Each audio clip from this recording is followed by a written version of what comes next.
Bom dia, povo abençoado de Jesus. Vamos para mais um estudo então, né? Evangelho de Marcos, capítulo 4 ao capítulo 6. E no capítulo 4, Jesus executa o segundo maior ministério dele, que é o ensino. Primeiro foi salvar a humanidade dos pecados.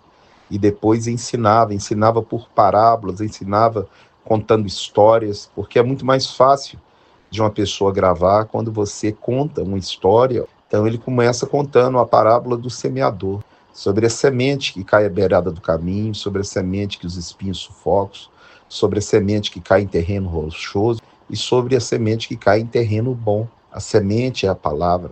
Muitos recebem a palavra com alegria, mas não tendo raiz ela morre. Os pássaros roubam aquela semente, mas aquela que cai em terreno bom frutifica a 100 por um. Jesus ensinava. Porque o povo ele é destruído pela ignorância. Um crente que não lê Bíblia, um crente que não medita na Bíblia, um crente que não preocupa em conhecer a Escritura, que é a palavra do Deus vivo, ele é uma presa fácil na mão de muitos pastores avarentos. Estudar as Escrituras e meditar nela dia e noite, ler Deuteronômio capítulo 6, de 6 a 10, para você ficar livre das armadilhas do diabo nesse mundo tenebroso. Ele continua falando, ensinando que não tem nada oculto que não vai ser manifesto. Então, todas as coisas ficam patentes aos olhos daquele que tudo vê. Com a medida que medires, vos medirão também. Medida na Bíblia é julgamento. Começa a contar várias parábolas sobre o reino do céu, semente de mostarda, e essa semente plantada, ela vai crescer e vai dar fruto e vai servir para aninhar até as aves do céu. Cruzando o mar da Galileia, que é um lago, Jesus agora está atravessando para outro lugar, num lugar que chama Decápolis. Acontece uma grande tempestade e Jesus manda a tempestade acalmar e o mar se aquieta. Em Gênesis capítulo 1, verso 26 e 27, Deus deu autoridade ao homem sobre peixe, sobre animal e sobre toda a terra.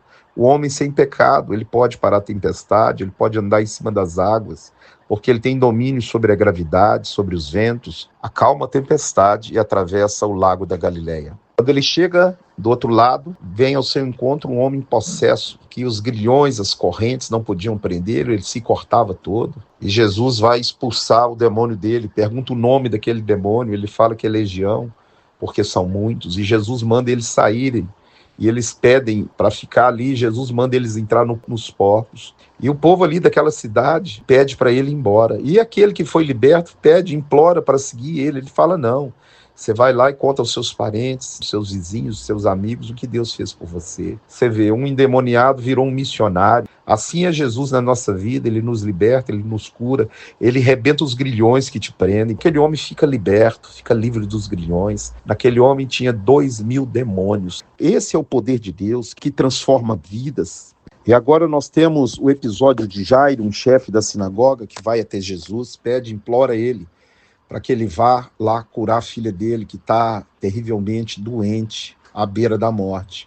E Jesus, quando ele está caminhando, ele demora ainda, uma mulher que tinha um fluxo de sangue toca na veste dele. Na realidade, ela pegou na orla da veste, na ponta. É uma profecia de Malaquias capítulo 4, fala que o sol da justiça vai liberar cura na ponta das suas asas.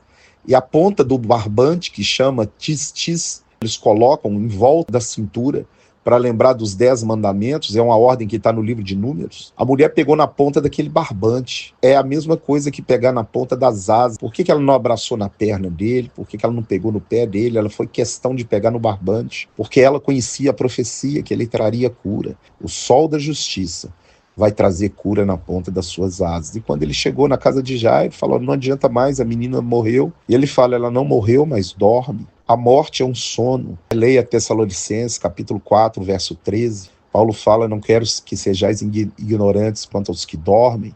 Leia Daniel, capítulo 12, verso 1 em diante.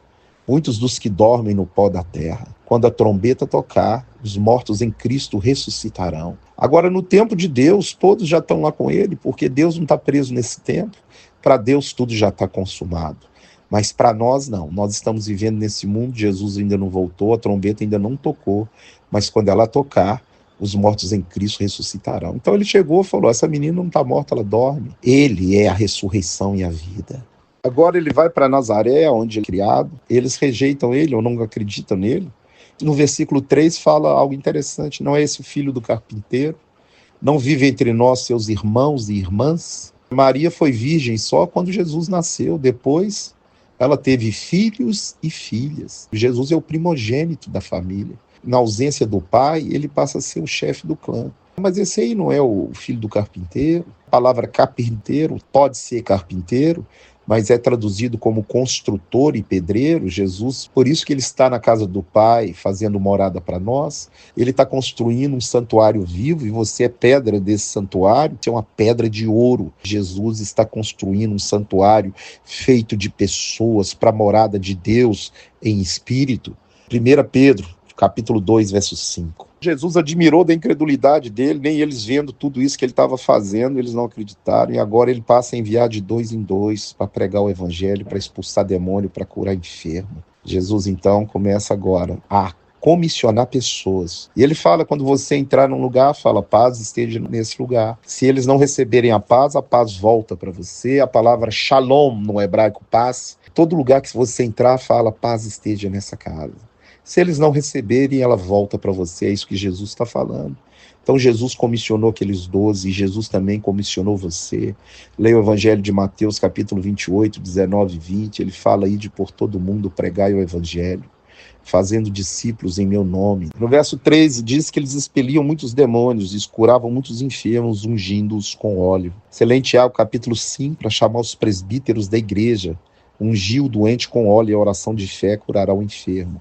Agora relata a morte de João Batista. Quando Herodes, o pai, morreu, o reino foi dividido entre Herodes Antipas, Herodes Arquelau, Herodes Filipes e Herodes Lisânias. Herodes é um título.